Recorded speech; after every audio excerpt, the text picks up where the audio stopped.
ఇక్కడ ఫుడ్ ఎంత నచ్చిందంటే ఫుడ్ లాక్ చేసి మళ్ళీ ఫుడ్ పార్సల్ కూడా తీసుకెళ్లాను. నమస్తే గాయ్స్, ఈ రోజు మనమైతే వైట్ ఫీల్డ్ లో ఉన్న తెలుగు రేమస్ కి అయితే వచ్చేసాం. వీళ్ళ దగ్గర అయితే 2 టైప్స్ ఆఫ్ రైసెస్ ఉంటాయి. ఒకటి బగారా రైస్ అండ్ ఇంకోటి పలావ్. వెజ్ వాళ్ళకి మాత్రం గుత్తొంకాయ పలావ్ అండ్ పనీర్ పలావ్ మాత్రం ఇచ్చి పడేస్తా భయ్యా. నాన్ వెజ్ వాళ్ళకి అయితే హెవెనే.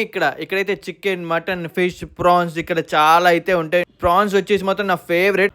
నువ్వు ఎంతమందితో అయినా రాకాక ఇక్కడ అంబియన్స్ ఉంటుంది కేక. ఇక్కడ పెట్టే స్పైసీ ఫుడ్ కి మన ఆంధ్ర తెలంగాణ రుచులు గుర్తొస్తాయి. ఇక్కడైతే వీళ్ళు ఇచ్చిన కాజు డ్రై చికెన్ ట్రై చేసా. దీని అమ్మ టేస్ట్ మాత్రం తడి పోచమ్మ గుడి. నేను ఇందాక చెప్పా కదా నా ప్రాన్స్ ఫేవరెట్ ఇక్కడ అని చెప్పేసి. ఎందుకంటే వాడు ఇచ్చాడు భయ్యా ప్రాన్స్ ఫ్రై మాత్రం మన ఆంధ్ర స్టైల్లో ఇచ్చి పడేసింది అనుకో. ఎన్ని తిన్నా మటన్ తినపోతే ఎలా? మటన్ మాత్రం తీసుకుని ఒక ముద్ద తినగానే భయ్యా عندي خوش فصلة يا اخي تفوز والله خوش رقصة يا اخي دوس عندي خوش فصلة. దీని అడ్రస్ వచ్చేసి 5th cross road, Prashant layout, Whitefield. Follow for more food vlogs.